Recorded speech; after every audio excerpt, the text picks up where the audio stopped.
Hey everyone, this is Nikita and welcome back to my channel. So in this video I'll solve questions from the chapter Some Basic Concepts of Chemistry so that you can have a quick revision of the chapter, and I have tried to cover the maximum portions in my video so that you can understand the topic. Okay, so let's begin. First question is P and Q are two elements which forms P2Q3 and PQ2 molecules. If 0.15 mole of P2Q3 and PQ2 weighs 15.9 gram and 9.3 gram, what are atomic mass of P and Q? So the first question is, there are two molecules given over here. First one is P2Q3, second है PQ2. दोनों के number of moles दिए हुए हैं 0.15 और मास भी given mass भी है 15.9 P2Q3 के लिए और 9.3 PQ2 के लिए. You have to calculate the atomic mass of P and Q. तो सबसे पहले यहाँ पे ऑब्वियसली मोल कॉन्सेप्ट से ही सॉल्व होगा. We know if I consider for this molecule number of moles is equals to given mass by molecular mass. ठीक है, नंबर ऑफ मोल्स दिया हुआ है 0.15. गिवन मास भी हमें दिया हुआ है P2Q3 के लिए, it is 15.9. Molecular mass since यहाँ पे दो एटम्स है P के, तीन है Q के, सो 2P प्लस 3Q. तो 2P प्लस ये बेसिकली इधर चला जाएगा और इसको नीचे आएगा. 2P plus 3Q is equals to 15.9 divided by 0.15. So you need to divide it.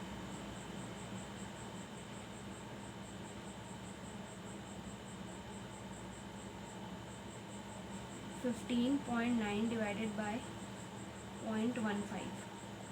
So it is coming 106. तो एक इक्वेशन आ गया 2P plus 3Q is equals to 106. Similarly अगर मैं सेकेंड मॉलिक्यूल अब जो दिया हुआ है PQ2, उसके लिए भी मोल नंबर ऑफ मोल से कैलकुलेट करूँ तो होगा number of moles is equals to given mass by molecular mass. ठीक है, नंबर ऑफ मोल सेम है 0.15. Given mass is 9.3 for the second molecule which is PQ2. Molecular mass ये P का 1 2Q. P plus 2Q is equals to 9.3 by 0.15. 9.3 by 0.15. अब ये divide करेंगे तो आएगा 62. तो ये दूसरा इक्वेशन आ गया P plus 2Q is equals to 62. So 2P plus 3Q is equals to 106. P plus 2Q is equals to 62. अब ये सेकेंड इक्वेशन में मैं अगर 2 से मल्टीप्लाई करूँ तो यहाँ पे 2P आएगा, तो मैं माइनस करूँगी तो ये दोनों पार्ट कैंसिल हो सकता है. तो ये 2P plus 4Q is equals to 62 into 2 is 2 to the 4 to 124. Then what we have got 2P plus 3Q is equals to 106.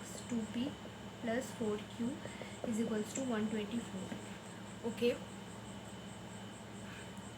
Minus कर दूँ मैं ये सारा.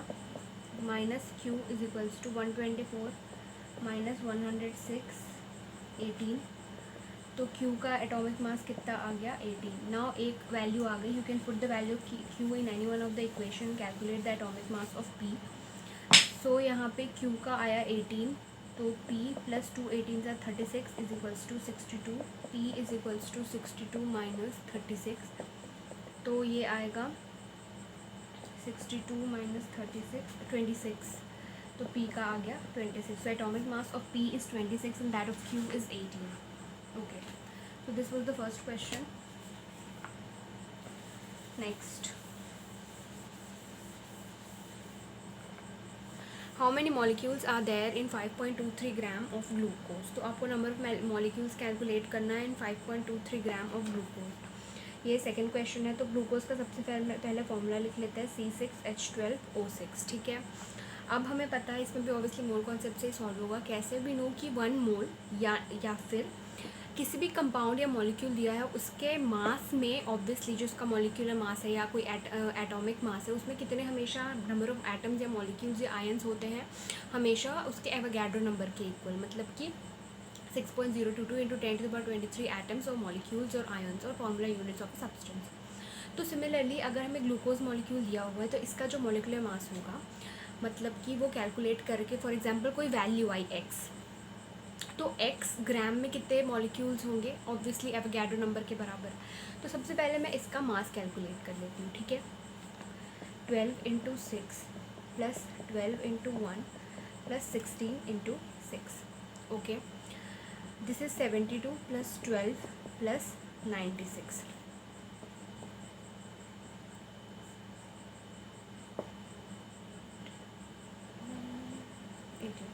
सो ये आ रहा है 180 ग्राम। 180 ग्राम में कितने नंबर ऑफ मॉलिक्यूल्स होंगे, 180 ग्राम में कितने मॉलिक्यूल्स होंगे Na के बराबर, जो कि एवोगैड्रो नंबर है, ठीक है। नाउ 180 ग्राम का तो हमें पता चल गया, तो 1 ग्राम में कितने होंगे Na डिवाइडेड बाय 180। और हमें कितने मास के लिए कैलकुलेट करना है, 5.23 ग्राम के लिए। तो 5.23 के लिए होगा Na by 180 into 5.23। Now you have to calculate this value. 5.23 divided by 180, 0.029,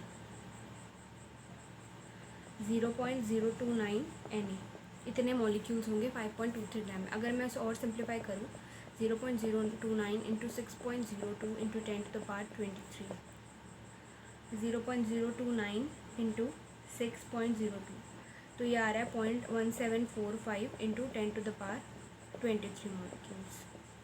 ये हो गया आंसर सेकंड क्वेश्चन का। So in this way it will be solved, okay. Next question. So the third question is the density of 3 molar solution of NaCl is 1.25 gram per ml. Calculate molality of solution. तो यहाँ पे molality calculate करना है। हमें दिया हुआ है molarity 3 molar, density of solution 1.25 ग्राम पर ml, ठीक है। हमें मोलालिटी कैलकुलेट करना है। तो बेसिकली अगर आप मोलालिटी का formula, if you remember that it is obviously we need the mass of solvent in the denominator form, ठीक है। नंबर ऑफ मोल्स तो हम कैलकुलेट कर लेंगे। तो मास ऑफ सॉल्वेंट कैलकुलेट करने के लिए अभी इसमें कुछ टर्म नहीं दिया हुआ, इनडायरेक्टली चीज़ें दी हुई हैं। ये जो डेंसिटी का टर्म दिया हुआ है, we know density is equals to mass by volume. Density of solution दिया हुआ है, अगर मैं फॉर एग्जांपल वॉल्यूम को भी अज्यूम इट 1 लीटर और 1000 ml, तो मैं मास कैलकुलेट कर सकती हूँ सॉल्यूशन का। प्लस यहाँ पे मोलारिटी भी दिया हुआ है, तो ये इससे मैं मास ऑफ सॉल्यूट कैलकुलेट कर सकती हूँ। तो मास of solution minus mass of solute अगर मैं करूँगी तो मास ऑफ सॉल्वेंट मेरे को मिल जाएगा। So in this way you have to approach it. तो ये मैं सपोज अज्यूम कर रही हूँ, let volume of solution be 1000 ml और 1 लीटर, ठीक है। ये मैंने अज्यूम कर लिया। अब यहाँ पे डेंसिटी ऑफ सॉल्यूशन हमें दिया हुआ है, we know density is equals to mass by volume. Density of solution कितना है, 1.25। मास ऑफ सॉल्यूशन कैलकुलेट करना है, डिवाइडेड बाय वॉल्यूम 1000 अज्यूम किया हमने। Now this goes here, 1.25 into 1000 is equals to mass of solution, okay. So if you multiply it, it will be 125, since यहाँ पे 1250 ग्राम, ये आ गया मास ऑफ सॉल्यूशन, ठीक है। नाउ यहाँ पे एक और टर्म दिया हुआ है, मोलारिटी हमें दिया हुआ है, ठीक है। तो मोलारिटी हमें पता है कि what is molarity, it is basically number of moles of solute divided by volume of solution in ml। तो मोलारिटी दिया हुआ है, इट मीन्स 3 मोल पर लीटर। तो ये मोलारिटी दिया हुआ है,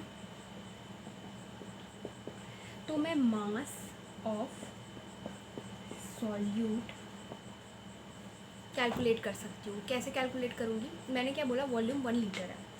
मोलारिटी का फॉर्मूला मैं स्टार्ट करूँ, number of moles of solute divided by होता है volume of solution in ml या लीटर। तो ये मैंने वॉल्यूम यहाँ पे अज्यूम कर लिया है 1 लीटर है, ठीक है। मोलैरिटी हमें दिया हुआ है। नंबर ऑफ मोल्स को मैं अगर और सिंप्लीफाई करके लिखूँ तो मास ऑफ सॉल्यूट बाय, यहाँ पे NaCl है, इसका फॉर्मूला यूनिट मास निकलता है बेसिकली। तो यहाँ पे आएगा ये 23 प्लस क्लोरीन का होगा 35.5, तो 3 इंटू ये हो जाएगा 35.5 प्लस 23 58.5, ये हो गया मास ऑफ सॉल्यूट, ठीक है। अब मास ऑफ सॉल्यूट ये अगर मैं करूँ कैलकुलेट, मास ऑफ सॉल्यूट 3 5 से 15, 3 8 जा 24, 25, 175.5 ग्राम, ठीक है। अब हमें यहाँ पे मास ऑफ सोल्यूशन में मिल गया इनडायरेक्टली, जो डेंसिटी दिया होता है उससे कैलकुलेट करके, और मास ऑफ सॉल्यूट भी दिया हुआ है। नाउ हमें पता है mass of solution is equal to mass of obviously solute plus mass of solvent होगा। ऑब्वियसली कोई सोल्यूशन है, it contains both solute and solvent, दोनों का मास कैलकुलेट करोगे तभी तो आपको मास ऑफ टोटल सोल्यूशन मिलेगा। नाउ मास ऑफ सोल्यूशन हमने कितना कैलकुलेट किया हुआ है 1250। मास ऑफ सॉल्वेंट हमें नहीं पता, ठीक है। मास ऑफ सॉल्यूट पता है 175.5, प्लस मैं इसे x ले लेती हूँ, हमें ये नहीं पता। 1250 minus 175.5 is equals to x। So अब ये सब्सट्रैक्ट कर लेते हैं। 1250 माइनस 175.5, तो ये आ रहा है x इज इक्वल्स टू 1074.5 ग्राम में आ रहा है, ठीक है। ये मास ऑफ सॉल्वेंट हमें कैलकुलेट कर लिया। नाउ x की वैल्यू कितनी है 1074.5 ग्राम, ठीक है। ये x क्या है, मास ऑफ सॉल्वेंट, और मोलैलिटी कैलकुलेट करने के लिए हमें मास ऑफ सॉल्वेंट की ज़रूरत पड़ती है डिनोमिनेटर में, ठीक है। Now if you have to calculate molality,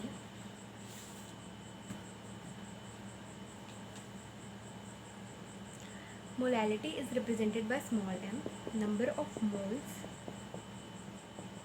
of solute divided by mass of solvent in kg, ठीक है।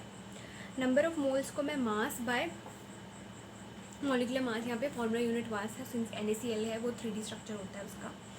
तो नंबर ऑफ मोल्स में मास ऑफ सॉल्यूट हमने कितना कैलकुलेट किया था 175.5, ठीक है। और नीचे उसका जो मास कैलकुलेट किए थे वो आएगा जो कि है 58.5 into mass of solvent in KG, लेकिन हमने यहाँ पे ग्राम में किया है, तो ये 1074.5 बाय 1000 आएगा। Okay, it isn't visible, I will write it here. तो ये नंबर ऑफ़ मोल्स कैसे कैलकुलेट करोगे, नंबर ऑफ़ मोल्स में गिवन मास हमें कितना आया था 175.5 अपॉन मॉलिकुलर मास या एटॉमिक मास या फॉर्मूला यूनिट मास आता है नीचे, तो वो कितना था 58.5, और मास ऑफ सॉल्वेंट इन केजी है, तो यहाँ पे मास ऑफ सॉल्वेंट इन ग्राम निकाला है हमने 1074.5 ग्राम। तो अगर केजी में होगा तो ये डिवाइडेड बाय 1000 होगा, तो ये ऑब्वियसली ऊपर चला जाएगा 1000, ठीक है। अब इससे मोलैलिटी कैलकुलेट हो जाएगा, स्मॉल है। Now calculated, it's calculative part, तो ये हो जाएगा। सबसे पहले मैं ये वैल्यू कैलकुलेट कर लेती हूँ 58.5 इंटू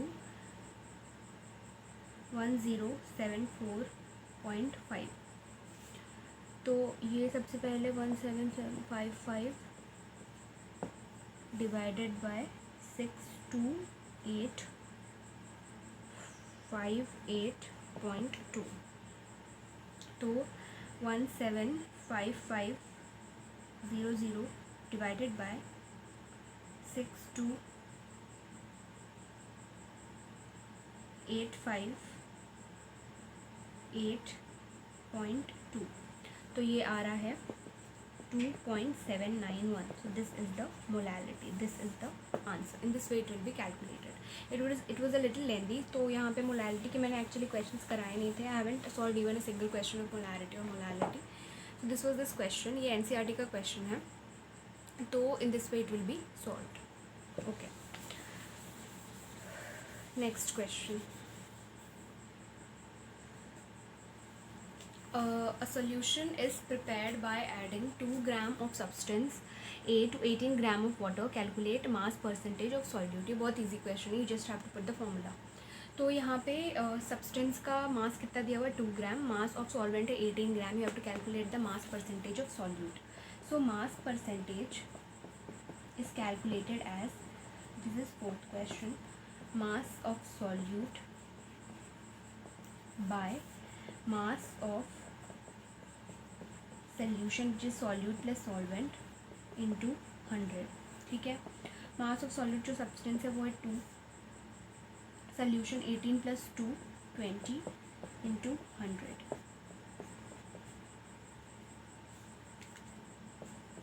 तो ये आ जाएगा 10. This is the answer. Okay.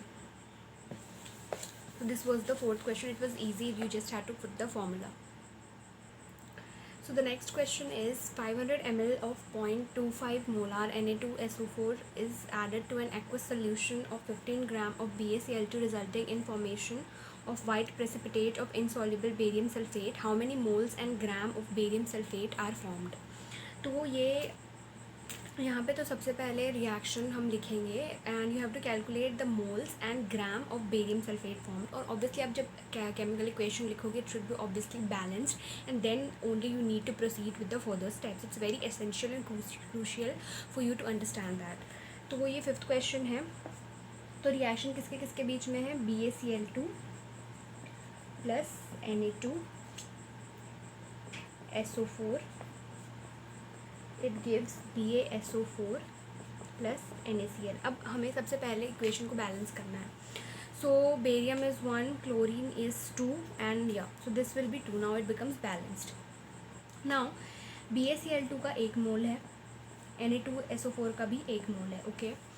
Then 500 ml of 0.25 molar Na2SO4 is added to an aqueous solution of 15 gram of BaCl2. ठीक है.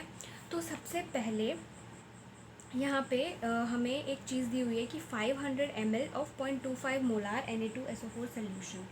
ठीक है. सो मोलैरिटी हमें दी हुई है Na2SO4 का 0.25 मोलार.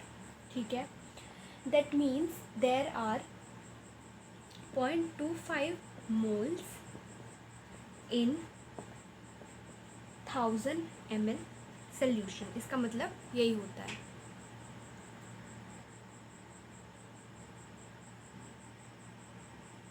ओके. तो ये इसका मतलब यही होता है 1000 ml सोल्यूशन में 0.25 मोल्स हैं. देन यहाँ पे 0.25 moles in 1000 ml of solution since molarity दी हुई है. तो 1000 ml, मैं ऐसे लिख रही हूँ, 1000 ml सोल्यूशन हैज़ 0.25 मोल्स. ठीक है. तो 500 ml will have just half, मतलब कि 0.25 by 2 which will be 0.125 moles. ठीक है. अब यहाँ पे नंबर ऑफ मोल्स मैं यहाँ पे लिख देती हूँ. Number of mole of Na2SO4 कितने आए? 0.125. ठीक है. नाउ एक और जो कंपाउंड हमें दिया हुआ है BaCl2, उसके भी हमें मोल्स की ज़रूरत पड़ेगी, तभी हमें पता चलेगा कि लिमिटिंग रिएजेंट बेसिकली है कौन सा. तो यहाँ पे 15 ग्राम, मतलब कि 15 ग्राम ऑफ BaCl2 मेंशन्ड है. दैट मीन्स कि गिवन मास आपको दिया हुआ है. Number of moles is equals to given mass by molecular mass. ठीक है. नंबर ऑफ मोल्स अब मैं कैलकुलेट करूँगी. ये है BaCl2 के लिए. तो गिवन मास कितना है 15। अब मॉलिकुलर मास कैलकुलेट करना पड़ेगा। तो बेरियम का होता है 137 point something, so taking 137। Chlorine का 35.5, सो 35.5 इंटू 2। ठीक है, अब ये कैलकुलेट कर लेते हैं।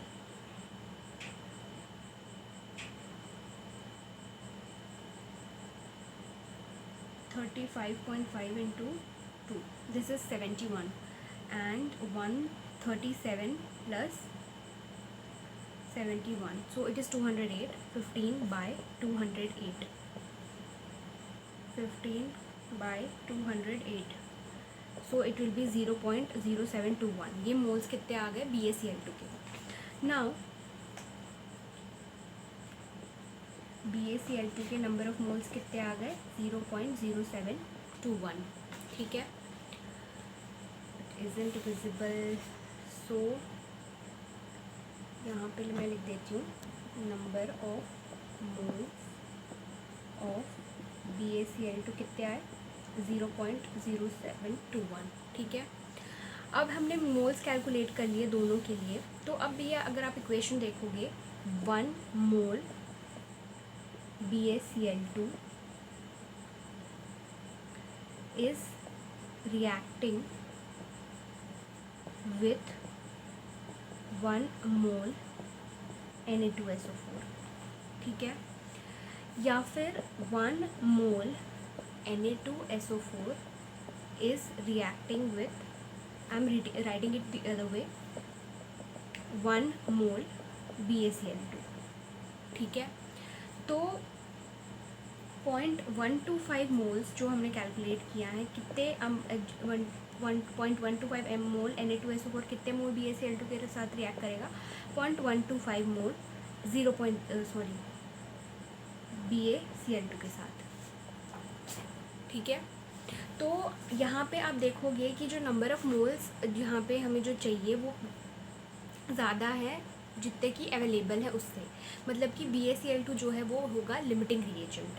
ठीक है, now BaCl2 is the limiting reagent.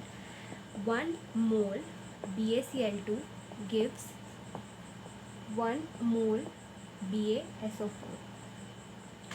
तो 0.0721 मोल BaCl2 will give 0.0721 mole BaSO4। ठीक है, और जो लिमिटिंग रिएजेंट आया ना उसी से आपको क्वेश्चन को फर्दर सॉल्व करना है। देन आपको इसमें मोल मिल गए। ठीक है, अब आपको कैलकुलेट करना था gram of barium sulphate formed. So number of moles of barium sulphate is equal to mass by molecular mass of barium sulphate. ठीक है,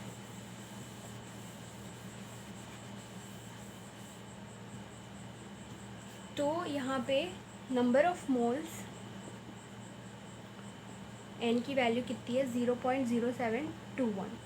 ठीक है, और मॉलिक्यूलर मास हमें कैलकुलेट करना पड़ेगा बेरियम सल्फेट का। So it will B 137 plus 32 plus 64। Okay, so it will B 137 plus 32 plus 64, that is giving 233। तो 233 ग्राम आ रहा है इसका मॉलिक्यूलर मास, और हमें मास कैलकुलेट करना है। तो number of moles is equal to mass by molecular mass होता है, तो you have to calculate the mass. तो मॉलिक्यूलर मास को अगर मैं नंबर ऑफ मोल्स से मल्टीप्लाई कर दूँ तो हमें मास मिल जाएगा। That means 0.0721 into 233 is equal to mass of barium sulphate. अब ये मल्टीप्लाई कर दूँ मैं